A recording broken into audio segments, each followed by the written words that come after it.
Bonjour mes frères et mes sœurs.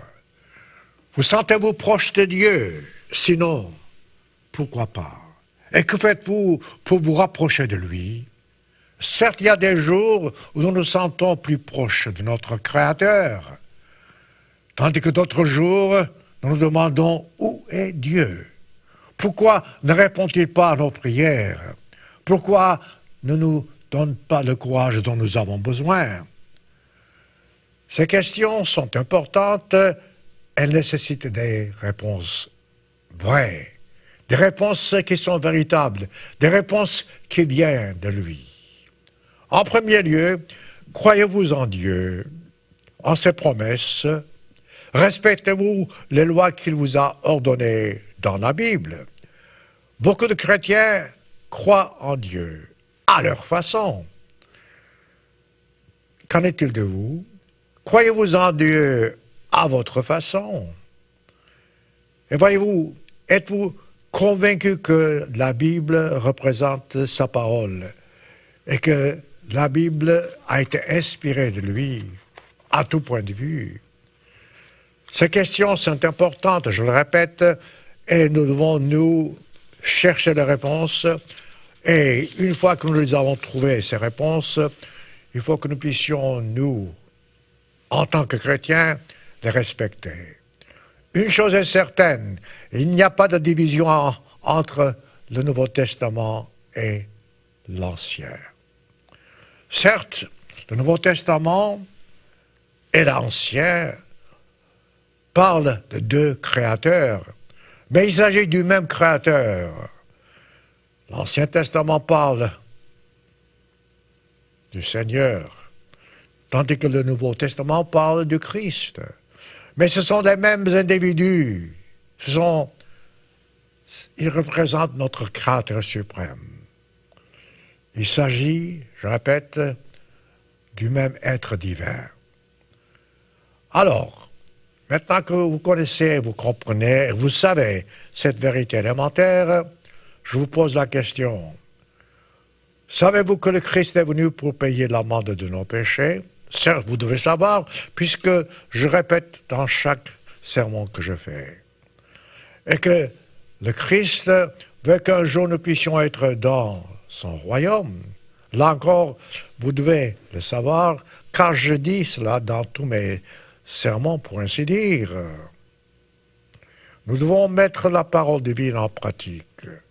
Je vous prie un regard autour de vous. Lorsque vous contemplez la nature, lorsque vous voyez les étoiles briller la nuit, lorsque vous voyez les saisons se succéder, pouvez-vous voir, ou plutôt je dirais, ne pouvez-vous pas voir la main de Dieu? Voyez-vous, Dieu est présent partout, mais il faut ouvrir nos yeux pour le voir. Dieu répond à toutes nos prières, mais il faut écouter, il faut ouvrir nos oreilles. Laissez-moi expliquer cela d'une façon différente. Pouvez-vous imaginer une création sans créateur? Pouvez-vous vraiment voir que sans Dieu il n'y aurait rien, et que Dieu est tout, peut tout, et que Dieu contrôle tout? Dieu est amour. Pouvez-vous vous demander dans ce cas-là, où est Dieu? Dieu est partout, mais il faut ouvrir vos yeux pour le voir.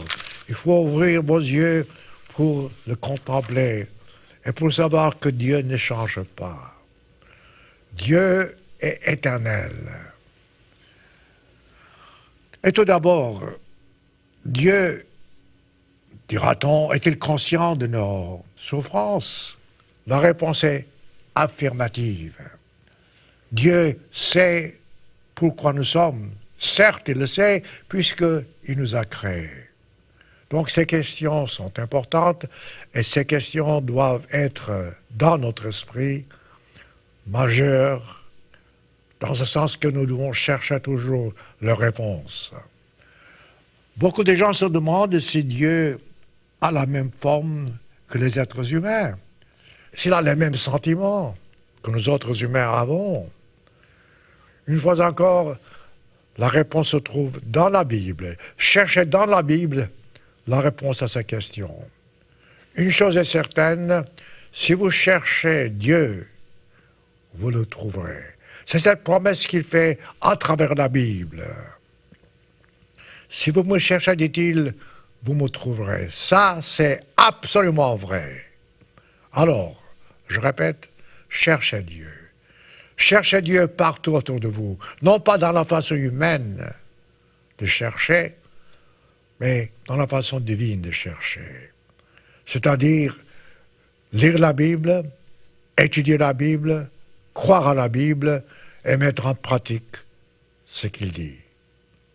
Le Créateur suprême. Dans Jérémie chapitre 29, versets 13 à 14, nous lisons, c'est Dieu qui parle, « Vous me chercherez et vous me trouverez, si vous me cherchez de tout votre cœur. » Comprenez-vous cela? Regardez voir l'emphase que Dieu met. « Si vous me cherchez, dit-il, de tout votre cœur. » Et Dieu ajoute au verset 14, Jérémie 29, « Je me laisserai trouver par vous et je ramènerai vos captifs. » Il parle aux Israélites. « Je vous rassemblerai de toutes les nations. » Alors, laissez-moi continuer la parole du Christ, c'est-à-dire le Dieu de l'Ancien Testament. Il dit, « Je vous rachèterai dans le lieu d'où je vous ai fait aller en captivité. » Ce n'est pas Dieu qui nous a fait aller en captivité, c'est nous qui nous sommes conduits, c'est nous qui sommes séparés de lui, c'est nous qui avons lâché sa main. De ce fait, Dieu nous laisse aller en captivité. Alors, je répète encore une fois, où en sommes-nous? Où en sommes-nous dans tout cela? D'une façon générale, les chrétiens voudraient que Dieu soit plus tolérant. Mais qu'entendez-vous par être plus tolérant? Vous laissez faire ce que vous voulez faire. Ce n'est pas la façon d'être tolérant. Si Dieu nous laissait faire ce que nous voulons faire, nous serions tous morts il y a longtemps. Alors, à nouveau, je répète, Dieu est-il capable de nous aider? La réponse est absolument oui.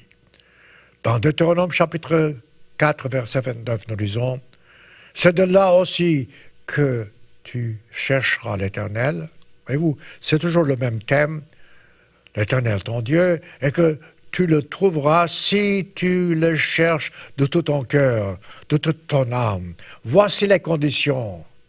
Pouvez-vous dire vraiment, vous qui êtes dans l'Église de Dieu, que vous cherchez Dieu de tout votre cœur, de toute votre âme? Ces mêmes instructions se trouvent dans l'Ancien Testament, aussi bien que dans le Nouveau.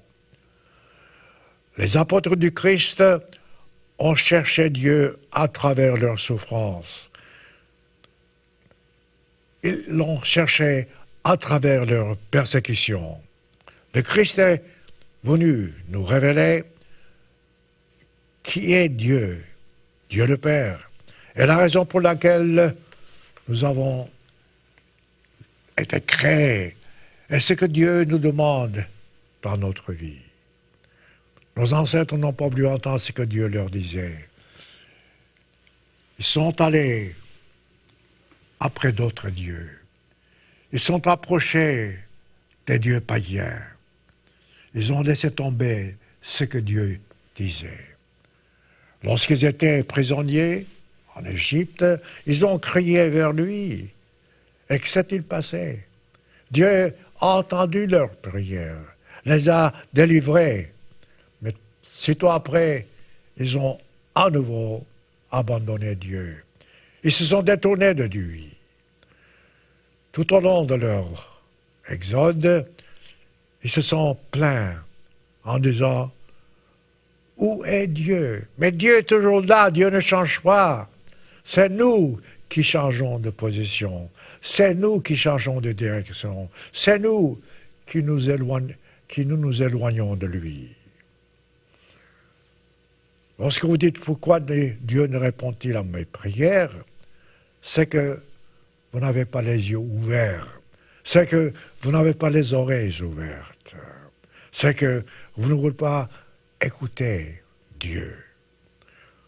Si vous dites pourquoi Dieu nous laisse-t-il souffrir, c'est que vous ne comprenez pas la Bible, c'est que vous ne croyez pas à la Bible. Si étrange que ça puisse vous paraître, mes amis, bien que l'Éternel Dieu ait conduit nos ancêtres hors d'Égypte, les ancêtres n'ont jamais réellement sorti d'Égypte. Ils ont pris Égypte avec eux partout où ils sont allés. Ils ont pris leur même paganisme, leur même Dieu païen, leur même, je dirais, souffrance ou les raisons des souffrances. Partout où les Israélites se sont allés, d'après l'Ancien Testament, ils ont amené l'Égypte avec eux. Parce que l'Égypte représente le péché. Je répète, ils ont amené avec eux parce qu'ils ont vécu dans le péché. Ils ont vraiment pris la décision de suivre leur propre désir, leur propre façon de faire les choses, au lieu de laisser l'Égypte derrière. Nous faisons aujourd'hui, dans l'ensemble, la même chose. Nous suivons le même exemple. Nous prenons l'Égypte, c'est-à-dire le péché, nos propres voies, avec nous, sans nous rendre compte que la seule façon de sortir d'Égypte, c'est de la laisser derrière nous. Et oui, derrière nous, et non pas avec nous. Nous ne devons pas traîner l'Égypte partout où nous allons. Mais c'est ce que nous faisons. Et c'est pour cette raison que nos ancêtres ont souffert. C'est pour cette raison que nous aussi, aujourd'hui, nous souffrons et que nous souffrirons demain, à moins que nous changions de direction. À travers la Bible, Dieu nous prie de sortir d'Égypte. Rappelez-vous cela, je vous prie. C'est-à-dire de laisser le péché derrière nous. De sortir du péché. De nous rapprocher de Dieu. D'être ses enfants spirituellement parlant. Plus vous vous approchez de lui, de Dieu, plus vous serez heureux. Comme vous le constatez, je simplifie l'histoire de nos ancêtres pour que nous puissions tous aujourd'hui connaître, comprendre la façon de nous approcher de Dieu. En réalité, ce que je vous révèle, c'est la vérité, c'est la pure vérité, je dirais. Nous devons comprendre une fois pour toutes que Dieu, le Créateur suprême, entend ce qu'il dit, toujours. Et qu'il tient toujours ses promesses. Si nous nous approchons de lui, il s'approchera toujours de nous. Si nous faisons sa volonté, il répondra toujours à nos questions. Si nous le suivons, il ne nous lâchera jamais. L'Égypte ancienne, avec son paganisme, ses mauvaises traditions, ses idoles et les autres abominations, a constamment subsisté, et elle subsiste encore dans la façon humaine de faire les choses. Alors, pour vous, où est Dieu? Qui est Dieu? Est-ce que vous faites sa volonté? Est-ce que vous cherchez à comprendre comment lui opère? Ce que Dieu entend par ses commandements? Voyez-vous, l'Égypte, je répète, représente le péché. Nous devons sortir du péché. C'est pour cette raison que Dieu nous a appelés. Et la seule façon d'entrer dans le royaume de Dieu, que Dieu nous promet, c'est de laisser l'Égypte derrière nous, une fois pour toutes. C'est pourquoi nous souffrons aujourd'hui. C'est pourquoi nous avons tant de guerres. C'est pourquoi les familles sont brisées. La raison des souffrances, Je répète, c'est que nous vivons dans le péché. Et Dieu nous dit, sors du péché. De par nos propres efforts, nous ne pourrions pas arriver à la solution finale. Mais Dieu a la solution finale. Dieu peut nous aider. Dieu est toujours capable de venir à notre aide pour que nous puissions sortir du péché et suivre la voie qu'il a tracée devant nous. C'est ça la vérité. C'est ça qui nous rend véritablement chrétiens. Je répète, en nous seuls, nous ne pouvons pas arriver à la solution, mais Dieu ne veut pas nous laisser seuls. Dieu nous donne la force dont nous avons besoin afin que nous puissions vraiment faire ce qu'il veut, lui, et non pas ce que nous voulons, nous. Il a donné son Saint-Esprit. Il nous dit dans la Bible de nous repentir de nos péchés, de nous faire baptiser par immersion, de recevoir le Saint-Esprit par l'imposition des mains. À partir de ce moment, nous avons l'aide dont nous avons besoin pour aller de l'avant, pour réussir, pour vraiment faire ce qu'un vrai chrétien devrait faire. Nous avons besoin, je répète, nous avons besoin de son Saint-Esprit. Nous avons besoin de nous détourner de nos mauvaises voies, des voies pécheresses, afin de respecter en entier tout ce qu'il nous recommande dans la Bible et d'obtenir, en fin de compte, la promesse qu'il nous a faite. La bonté de Dieu dépasse tous nos désirs. La bonté de Dieu surpasse tout ce que nous ne pourrions jamais souhaiter. Comme je vous ai toujours dit, lorsque nous croyons en Dieu, lorsque nous nous faisons baptiser par immersion pour recevoir le Saint-Esprit, Dieu ne manquera pas à sa promesse. Autrement dit, pour être vraiment chrétien, il faut que l'Esprit de Dieu habite en nous. Et l'Esprit de Dieu habitera en nous par le Saint-Esprit. C'est ainsi que nous pourrons devenir chrétiens, c'est ainsi que nous pourrons vaincre nos tentations, c'est ainsi que nous pourrons vraiment avancer avec courage et ne jamais regarder en arrière. Et oui, la vie est faite pour que nous puissions voir, regarder en avant, non pas en arrière. Regardez en avant, regardez Dieu partout où vous êtes, et soyez certains que Dieu est toujours prêt à vous venir en aide.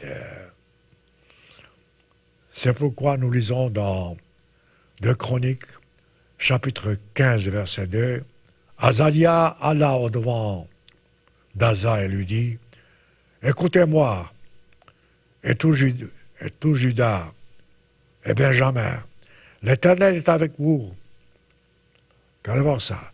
L'Éternel est avec vous quand vous êtes avec lui. C'est une promesse valable.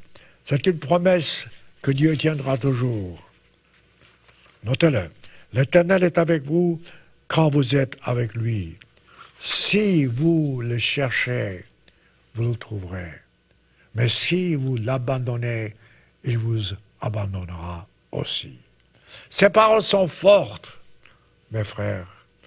Ces paroles sont véridiques. Nous devons chercher Dieu de tout notre cœur. Il se fera trouver. Mais si nous l'abandonnons, nous ne verrons pas. Donc, je répète, c'est toujours les mêmes recommandations qui se répètent à travers la Bible, tant dans l'Ancien Testament que dans le Nouveau. Ce sont des conditions absolues. Au verset 4 de ce même chapitre, nous lisons « Mais au sein de leur détresse, les enfants d'Israël se sont retournés à l'Éternel. Au lieu d'Israël, le Dieu d'Israël, ils l'ont cherché et ils l'ont trouvé. » Ça n'a pas duré longtemps. Je répète, c'est toujours la même chose. Lorsque nous souffrons, nous nous tournons vers lui, mais une fois que nous avons retrouver la réponse à nos questions, nous nous tournons loin de lui. Prenez le temps, je vous prie, d'examiner toutes ces choses, de vous examiner vous-même, vous qui m'écoutez en ce moment. Demandez-vous ce que vous devriez faire pour vous approcher de Dieu davantage. Tâchez d'éliminer de votre vie ce qui est contraire à sa volonté. Tâchez d'éliminer le péché de votre vie. Ce n'est pas facile parce que notre nature humaine a tendance à pécher, a tendance à vouloir se satisfaire. Ce que la chair humaine désire n'est pas ce que Dieu désire. Voilà pourquoi, je répète, changez de voie, rapprochez-vous de Dieu et dites chaque jour dans vos prières, Dieu, montre-moi la voie que je dois suivre. Dieu est toujours disposé à vous venir en aide. Il veut que vous soyez, vous comme moi, proche de lui. Il veut que vous ayez ce qui est bon dans la vie, ce qui est juste, ce qui est agréable. Mais tâchez de comprendre vraiment que ses jugements, sa voix, ce qu'il a pour vous en tête, c'est toujours meilleur que ce que vous avez, vous, en tête. C'est ça la différence. Ce que vous appelez juste ne l'est pas nécessairement à ses yeux. Ça, c'est une autre condition. Ce que nous autres humains pensons être bon pour nous, ce n'est pas vraiment bon du point de vue de Dieu. Ce que vous appelez agréable peut être selon vos propres jugements, mais non pas selon le jugement divin. C'est ça la grande différence, mes frères et mes sœurs. Tâchez d'apprendre qu'il y a deux façons de voir les choses. La nôtre est celle de Dieu. La nôtre n'est pas bonne. Celle de Dieu est toujours bonne. Il y a deux façons de juger les choses. La nôtre et la sienne. La sienne est toujours juste, la nôtre ne l'est pas. Commencez-vous à comprendre vraiment ce qu'il faut changer dans votre vie pour vous approcher de Dieu, pour le connaître davantage, pour être meilleur chrétien, pour avoir une meilleure vie à tout point de vue. Dieu est toujours là, nuit et jour.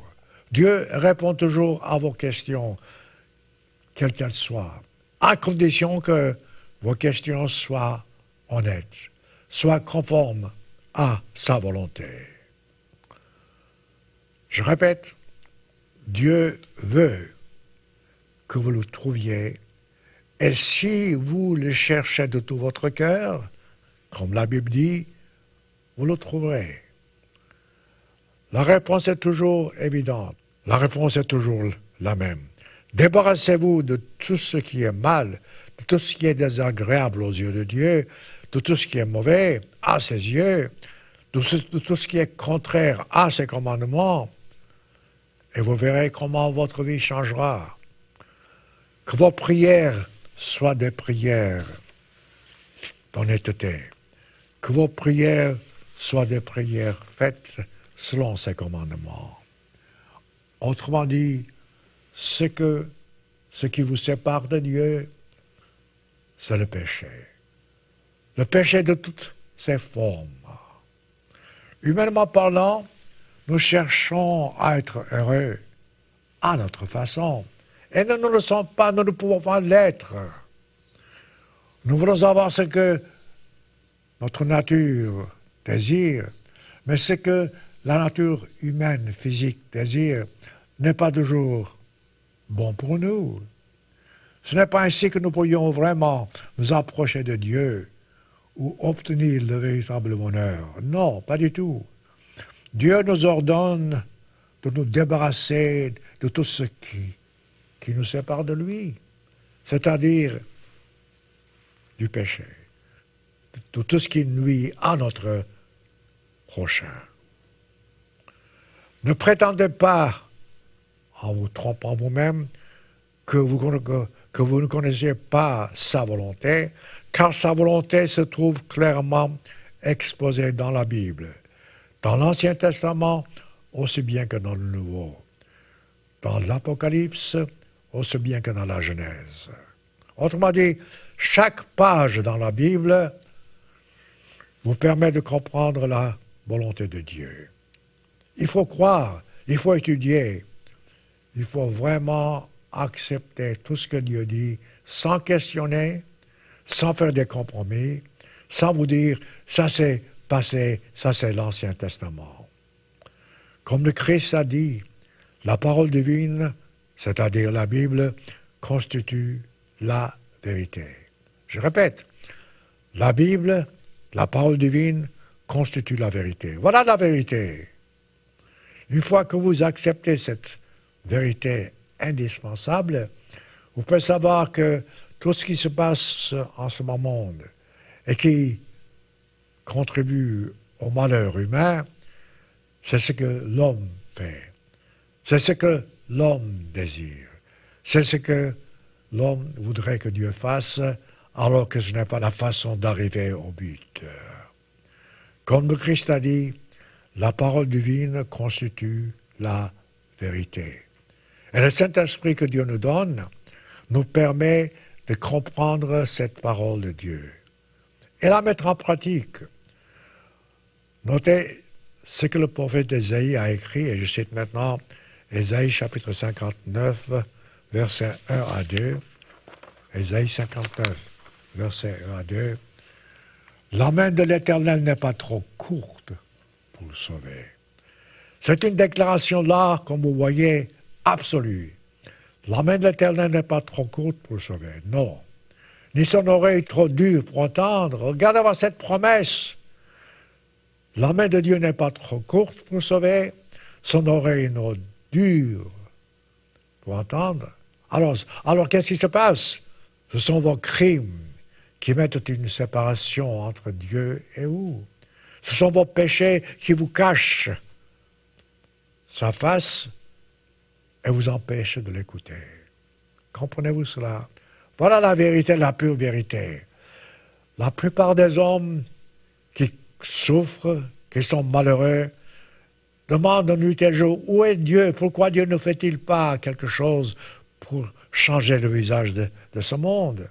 Dieu fait tout, c'est nous qui fermons la porte devant lui. C'est nous qui nous éloignons de lui. Rappelez-vous toujours, si vous cherchez Dieu de tout votre cœur, vous le trouverez. Rappelez-vous encore ce qu'Ésaïe a dit, ce sont vos péchés qui mettent une séparation entre lui et vous. Ce sont vos péchés qui vous cachent sa face.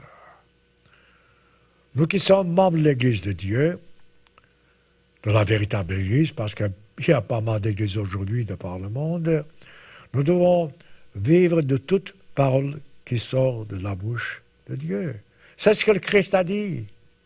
C'est pour ça que nous, les véritables chrétiens, nous ne sommes pas chrétiens parce que nous sommes meilleurs que les autres, mais parce que Dieu a ouvert nos yeux et nous avons de la conviction, nous avons le désir absolu de toujours suivre la voie qu'il a tracée devant nous. Je répète, nous ne sommes pas meilleurs que les autres. Ce qui nous sépare des autres, c'est que nous avons le Saint-Esprit en nous qui nous permet de suivre les directives de Dieu, qui nous permet de comprendre la volonté de Dieu et de vivre en conséquence. Nous devons apprendre en toutes choses à craindre Dieu, c'est-à-dire à respecter la volonté de Dieu. Et oui, craindre Dieu signifie respecter sa volonté et vivre en conséquence. Dans l'Église de Dieu, nous sommes ses enfants spirituels, parce que nous avons reçu son Saint-Esprit. Nous ne sommes pas encore nés de Dieu, non. Nous serons nés de Dieu un jour, c'est-à-dire lors de la résurrection des morts. Nous sommes aujourd'hui unis à Dieu par son Saint-Esprit après notre baptême, après notre repentir, après avoir reçu, je répète, le Saint-Esprit. C'est ça, voyez-vous, la vérité. C'est ça la façon de devenir chrétien. Nos yeux doivent toujours être sur le Christ, sur le chemin qu'il a tracé devant nous. Nous devons marcher main dans la main, dans tout ce que nous faisons avec notre Créateur. Lutter contre tout ce qui est mal ou mauvais. Lutter contre Satan le diable. Satan n'a aucune force contre nous si nous avons en nous l'Esprit de Dieu. Si nous tenons la main en marchant, si nous prions toujours Dieu pour qu'il nous protège. Non, Satan n'a aucune force contre nous. Car Dieu est le Créateur suprême. C'est ainsi que nous pouvons trouver le bonheur. C'est ainsi que nous pouvons trouver Dieu et marcher avec lui si nous faisons notre part. Commencez-vous à comprendre. Je répète, Satan n'a aucun pouvoir, aucune puissance, pour autant que nous ayons la main du Christ dans nos mains. Pour autant que nous ayons toujours le Christ avec nous. On n'en a pas douté, Satan est plus fort que nous, nous autres humains, d'accord, mais Dieu est beaucoup plus fort que Satan.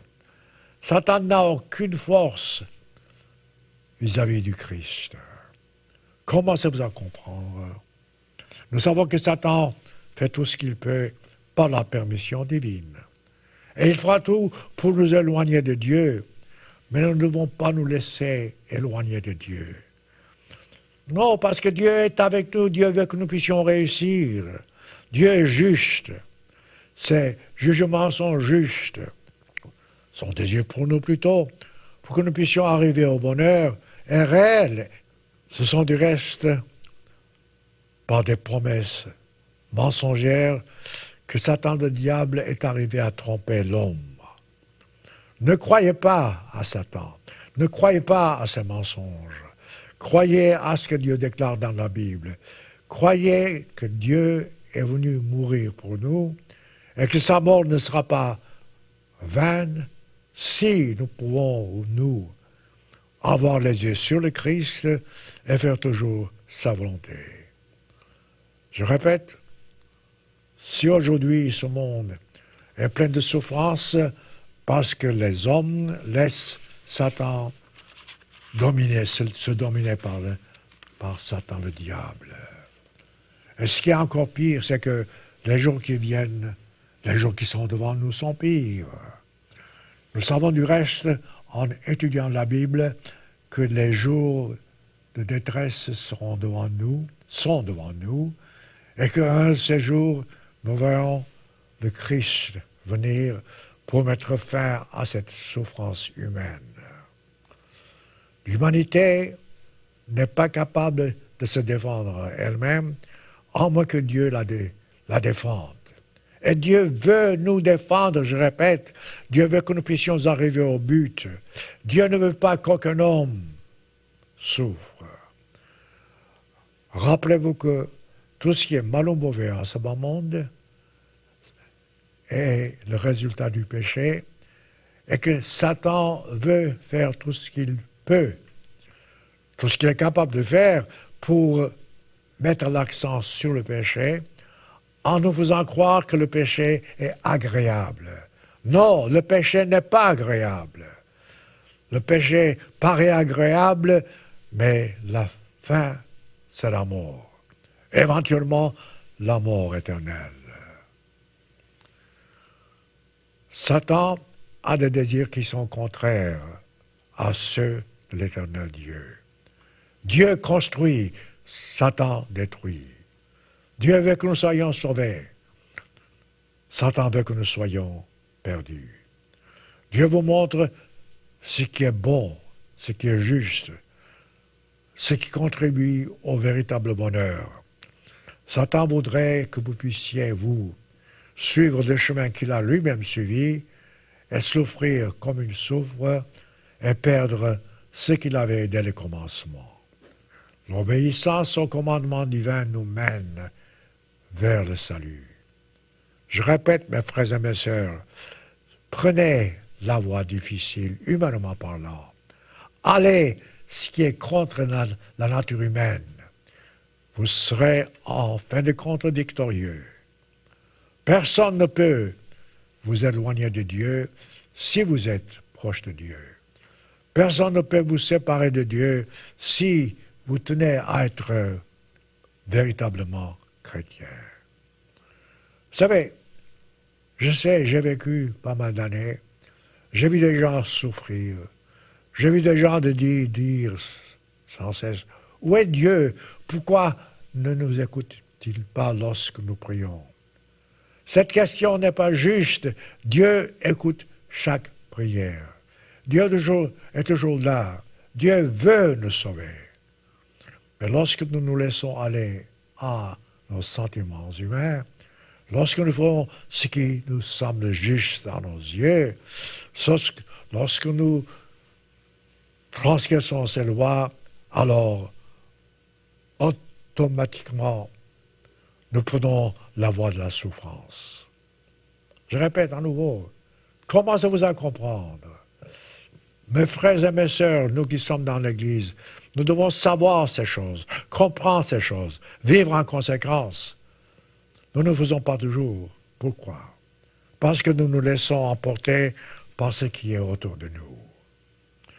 Dans Romains chapitre 8, verset 33, l'apôtre Paul, qui a beaucoup souffert, écrit « Qui accusera les élus de Dieu ?»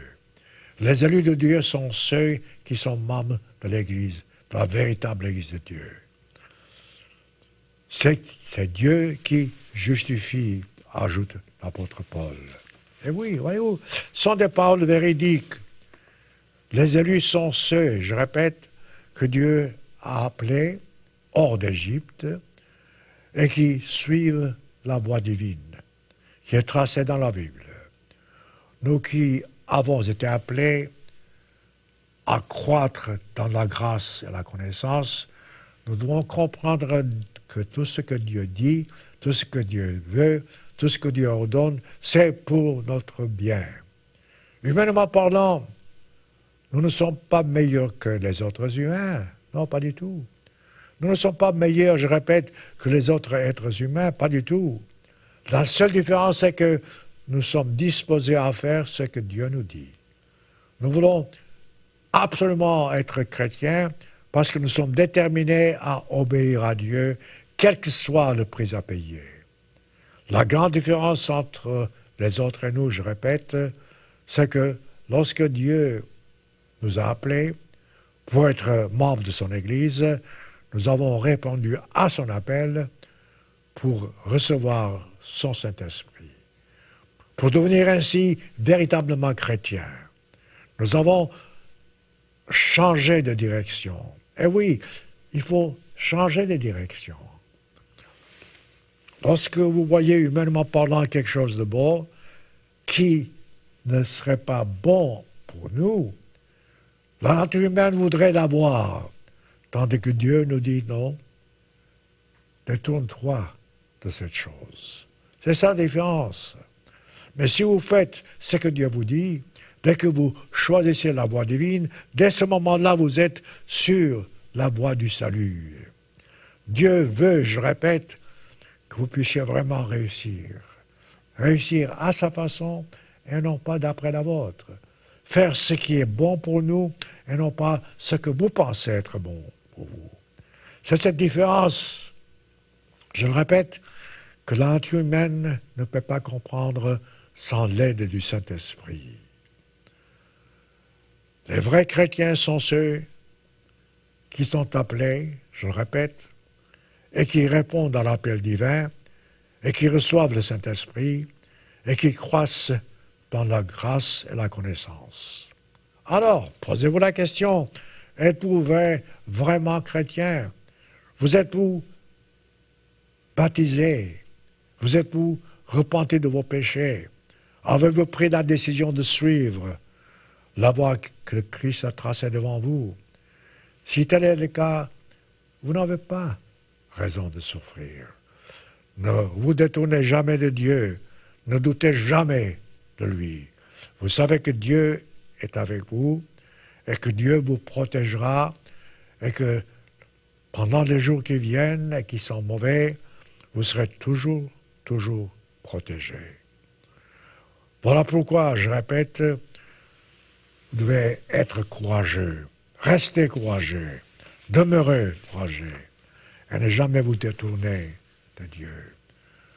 Voilà pourquoi vos yeux doivent toujours être sur Dieu, sur le Christ, sur ses souffrances même.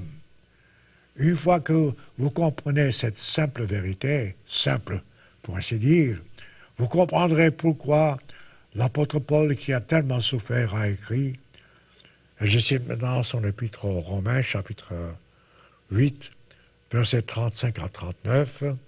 Notez bien, c'est très important parce que ici, vous avez la raison même de rester fort face à la souffrance. Romains 8, verset 35. Qui nous séparera de l'amour du Christ? Comprenez cette question. Qui peut vous séparer de l'amour du Christ qui est mort pour nous? Sera-ce la tribulation, dit Paul, ou l'angoisse, ou la persécution, ou la faim, ou la nudité, ou le péril, ou l'épée, c'est-à-dire les guerres? Verset 36.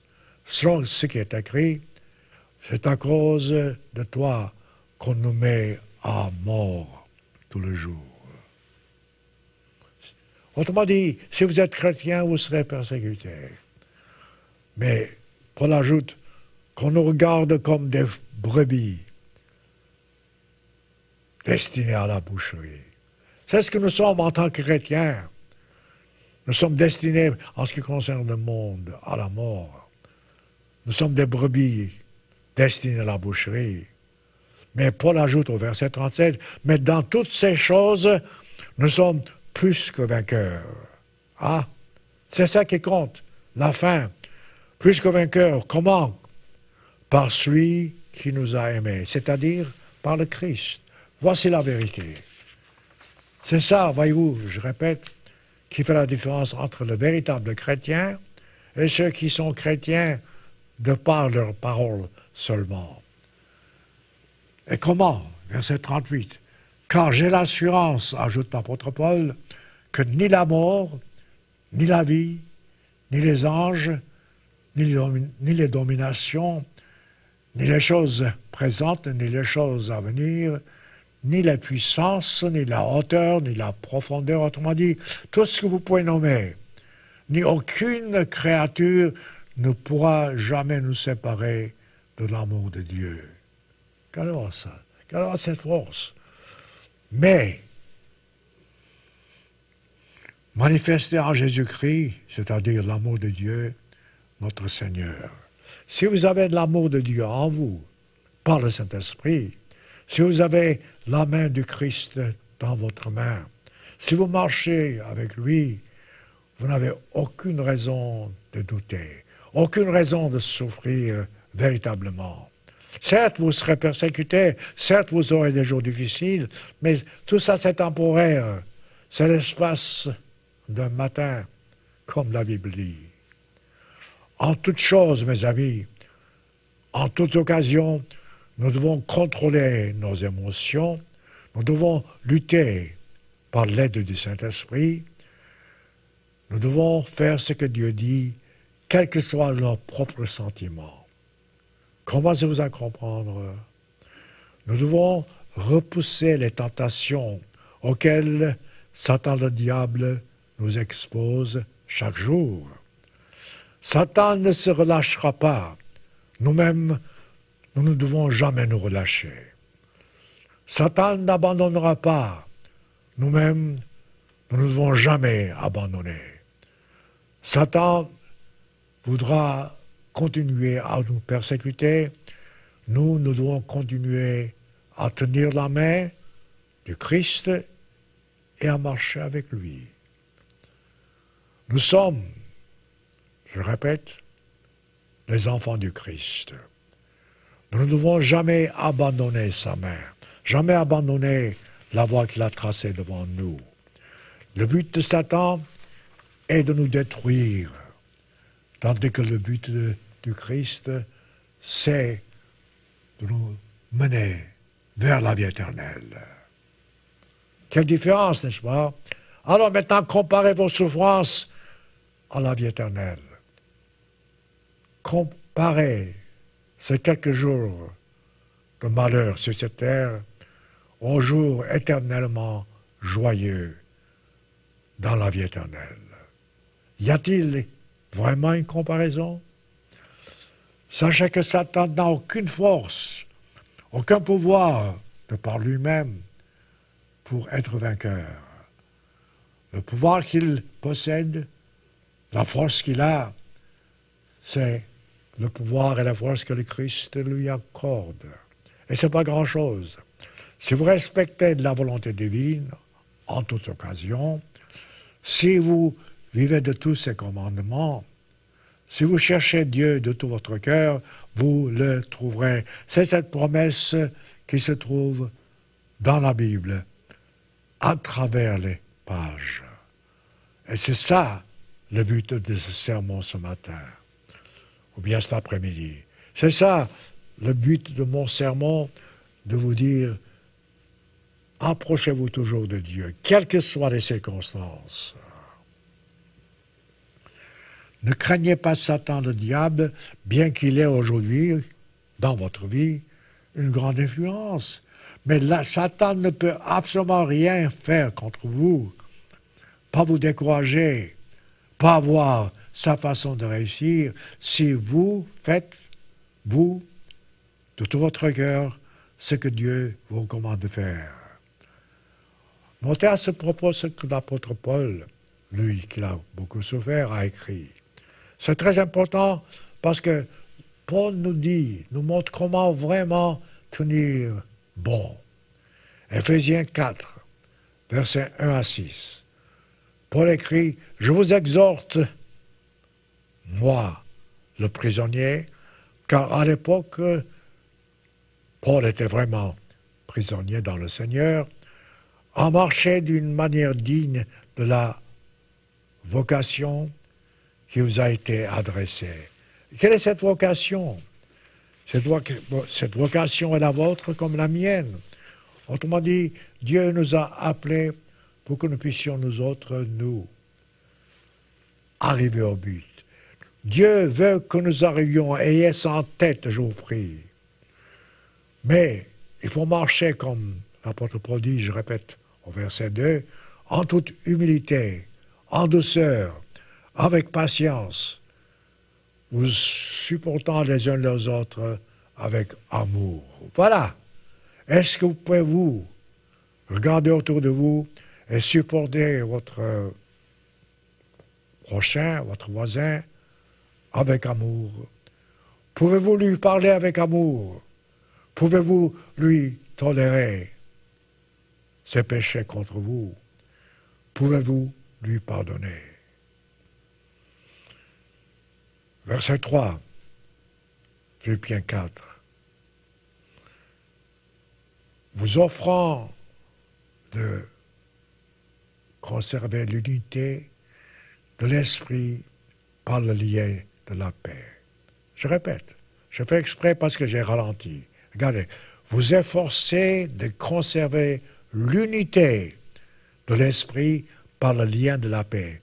Prenez cette phrase, répétez-la plusieurs fois dans votre esprit. Tâchez d'analyser, tâchez de comprendre. On parle de la paix du Christ. On parle d'unité, l'unité avec le Christ. Et de conserver cette unité par le Saint-Esprit. Verset 4. Regardez cette force. Et c'est ça qui fait la différence, mes frères et messieurs. Autour de vous aujourd'hui, lorsque vous jetez un regard, vous pouvez voir toutes sortes de religions, toutes sortes de christianisme, et je ne sais pas combien il y en a de groupes chrétiens, tandis que la Bible parle d'un seul groupe, d'une seule religion. Notez-le. Paul écrit, verset 4, Éphésiens 4, il y a un seul corps, et non pas plusieurs corps, un seul esprit, comme aussi vous avez été appelés à une seule espérance par votre vocation. Voyez-vous, il n'y a pas de Dieu, il n'y a pas de possibilité de réussir. Il n'y a pas de moyen d'arriver au but. Il y a une seule voie, la voie que le Christ a tracée devant nous. Et Paul ajoute au verset 5, il y a un seul Seigneur, un seul Dieu, une seule foi, un seul baptême. Oui, même en cela, les chrétiens ne savent pas ce que c'est que le baptême. On baptise d'une façon générale les enfants, alors que le baptême, c'est pour les adultes. Le baptême se fait lorsqu'on croit en Dieu, lorsqu'on se repent de nos péchés, lorsqu'on se tourne vers Dieu. On se fait, je répète, baptiser par immersion, on se repent de nos péchés et on reçoit le Saint-Esprit. Ça, c'est le baptême. Et Paul dit, il y a un seul baptême. Et non pas commencer à asperger de l'eau ou bien baptiser les enfants. Le baptême doit toujours suivre le repentir. Un enfant ne sait pas ce que c'est que le repentir. Et Paul ajoute au verset 6, il y a un seul Dieu. Oui, il y a un seul Dieu, le Père de tous, qui est au-dessus de tous, et parmi tous et en tous. Voilà la vérité. Voilà la grande vérité. Dieu est seul. Le Christ et son Fils, ils sont les deux unis par le Saint-Esprit. Le Saint-Esprit est l'Esprit qui unit Dieu, le Père et le Christ, le Fils. Alors, mes frères et mes sœurs, pourquoi toutes ces souffrances sur cette terre? Parce que les gens ont abandonné cette vérité élémentaire. Tandis que Dieu est bon, les gens vivent dans un monde qui nous fait souffrir. Je répète, pourquoi tous ces malheurs? C'est Dieu qui est bon, c'est Dieu qui nous aime, c'est Dieu veut que nous soyons heureux. Pourquoi cette confusion autour de nous? Parce qu'il y a une confusion terrible autour de nous.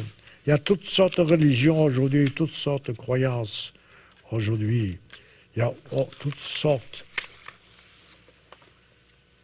je dirais, de directives. La réponse est toujours la même. Dieu est le Créateur suprême. Il ne permettra pas qu'aucun de nous se sépare de lui, si nous le cherchons en toute occasion, de tout notre cœur. Dieu a mis devant nous la voie de la réussite et la voie de la perte. Il a dit, choisis. Dieu veut que nous puissions faire le bon choix. Il nous donne la force de faire le bon choix. Il nous montre comment faire le bon choix. Dieu a dit que la vie est belle, que la vie est bonne, et que la vie ici-bas, physiquement parlant, est passagère. La vie ici-bas n'est qu'un souffle, je répète, comme David le dit. Nous devons toujours avoir les yeux sur la gloire éternelle, la vie éternelle, afin de pouvoir vivre à jamais avec le Christ. Après, ce sera après, je répète, la résurrection des morts. Selon la Bible, au commencement, c'est-à-dire lors de la création, Dieu n'a pas créé Satan le diable, pas du tout. Dieu a créé un archange qu'il a nommé Lucifer. Lucifer signifie celui qui porte la lumière. Lucifer jouissait de toute la gloire qu'aucun être ne puisse jamais jouir dans l'univers. Il avait tout ce qu'on ne pouvait jamais désirer. Mais il a été victime de la vanité, sa propre vanité. Il a voulu se mesurer avec Dieu. Lui qui avait tout qu'aucun être pourrait jamais désirer, il voulait maintenant être comme Dieu, être grand comme Dieu, devenir Dieu. Qu'est-ce qui s'est passé? Il a perdu tout. Il est devenu Satan le diable. Songez-y. L'archange puissant, nommé Lucifer, est devenu l'adversaire de Dieu. Il a tout perdu, absolument tout. Il est devenu la victime de ses folles ambitions. Ne devenez pas la victime de vos folles ambitions. Satan voulait se mesurer à Dieu. Ne vous séparez pas de Dieu. Satan a tout perdu. Ne perdez pas la raison de votre appel. Ne perdez pas les promesses que Dieu vous fait. Dans l'Apocalypse chapitre 12, versets 9 à 10, nous lisons « Et Satan, c'est-à-dire Lucifer ancien, fut précipité, le grand dragon, le serpent ancien, appelé le diable, et Satan, celui qui séduit toute la terre. » Voyez-vous, la Bible révèle la raison pour laquelle Satan séduit toute la terre. Parce qu'il a été séduit, il a tout perdu. Il veut que nous aussi, nous puissions être séduits et tout perdre. Qu'est-ce qui est arrivé? Il fut précipité sur la terre. L'archange, Lucifer, fut précipité sur la terre. Ces anges sont les anges qui l'ont suivi et qui sont devenus des diables. Verset 10. Et tandis que dans le ciel, une voix forte disait, « Maintenant, maintenant le salut est arrivé. La puissance et le règne de notre Dieu et l'autorité de son Christ, car Satan a été précipité. L'accusateur de nos frères, celui qui les accuse devant Dieu, nuit et jour. » Je ne sais pas pourquoi, mais la plupart des chrétiens ne veulent pas lire ces choses. Et pourtant, c'est ici la vérité qui est révélée. Satan le diable agit avec la permission divine. Satan le diable nous séduit. Satan le diable veut nous détruire. Et c'est ici la cause de nos souffrances sur cette terre. C'est ici la raison pour laquelle le monde ne sait plus vers qui ou vers quoi se tourner, parce que le monde a perdu contact avec le Christ. Voyez-vous, mes frères et mes sœurs, nous qui sommes dans l'Église de Dieu, nous comprenons ces choses. Nous savons que lorsque nous sommes frappés ou persécutés par Satan, nous n'avons aucune raison de souffrir, aucune raison d'abandonner, car nous savons que Dieu est plus fort que Satan, nous savons que Dieu nous protège, nous savons que le Christ est celui qui nous gouverne, et qu'un jour, nous serons nous-mêmes membres de cette famille divine. Dans Psaume chapitre 115, versets 1 à 8, nous lisons « Non pas à nous, Éternel, non pas à nous, Éternel, non pas à nous, mais selon ta gloire, à cause de ta bonté, à cause de ta fidélité. Pourquoi les nations, diraient-elles, où donc est leur Dieu? » Les gens se demandent pourquoi Dieu est-il éloigné de lui. Mais Dieu est au ciel. Il fait tout ce qu'il veut, et si nous le cherchons, je le répète, nous le trouverons. C'est ça le secret. Cherchez Dieu malgré les conditions hostiles devant vous. Verset 4.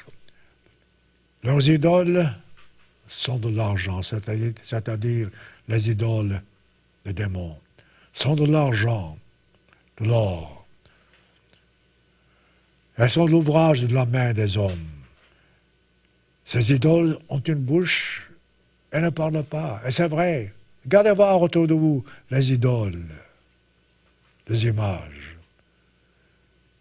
Elles ont une bouche, ne parlent pas.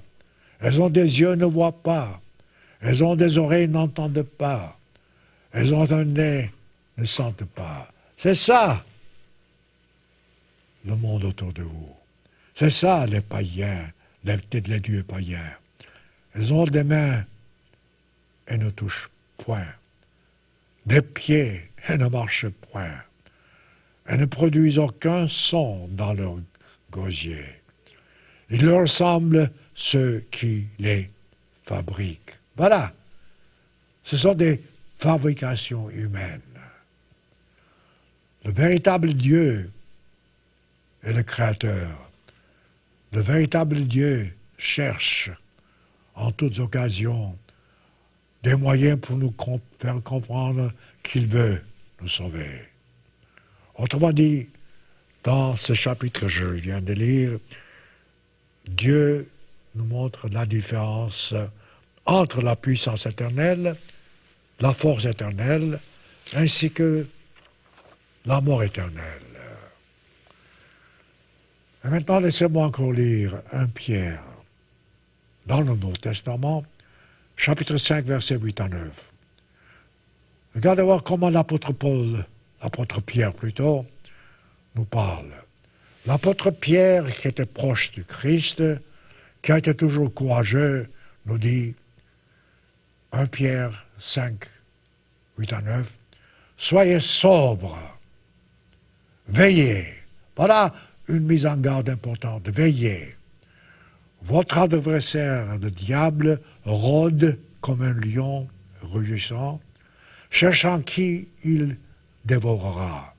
Ne soyez pas la victime de Satan.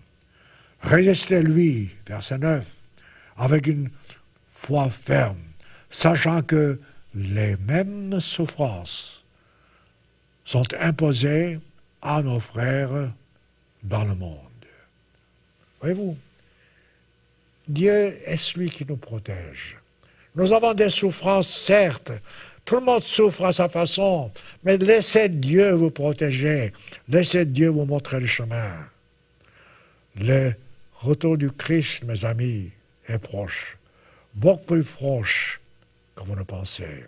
Comme la Bible le dit, nous devons veiller et prier en tout temps. Nous devons chercher le Christ là où nos yeux ne le voient pas. Nous devons obéir aux lois divines, même si ces lois ne nous plaisent pas. Ce qui est important, c'est que nous devons savoir que Dieu est le Maître suprême en ce bon monde. Il est toujours le vainqueur, toujours celui qui est le chef. Et personne, aucun être ne peut jamais rien faire contre sa volonté. C'est pourquoi, je répète, nous devons toujours avoir des yeux sur lui. Ne jamais craindre le diable, jamais craindre l'adversité. Soyons courageux. À l'heure actuelle, vu la confusion générale, beaucoup de gens perdent leur foi. Ils se demandent où est Dieu, alors qu'en réalité, Dieu est toujours là, toujours sur son trône, toujours fidèle à ses promesses, toujours prêt à nous venir en aide.